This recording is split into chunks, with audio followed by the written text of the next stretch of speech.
product regarding our speed 400, or maybe you can use in your scrambler as well, as the rains are started. So we everyone facing one common issue, that is mud slash over our rear suspension. So I've got one product recently. I want to share it with you. So I've been using it since last 2 weeks. So even though just I used during city rides only, but yeah, it has enough mud splashes.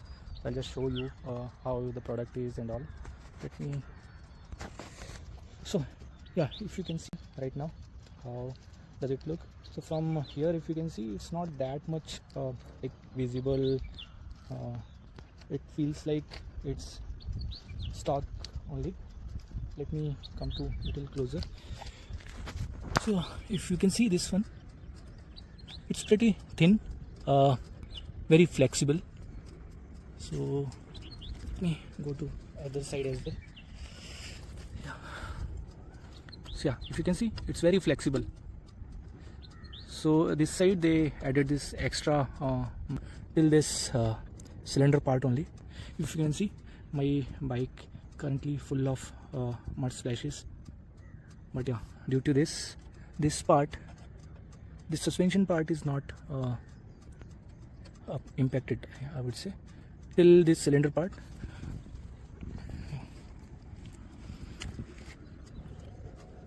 You can see till here the splashes are, and here, yeah, here we can't do anything.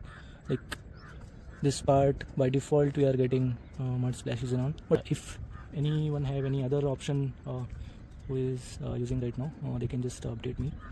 Yeah, for suspension I wanted something, so for now I have added this.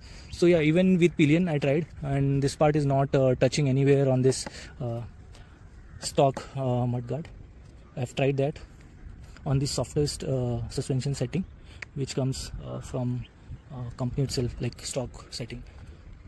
So yeah, if you want, you can just ask service center to just change this suspension setting to one level up, so that it will not be, I mean, even on the heavier pillion also, or rider, it won't touch here. So yeah, that's it guys. I just wanted to update. If anyone want, they can try this. I'll just provide the description for the product, or I'll share the Instagram ID for the supplier.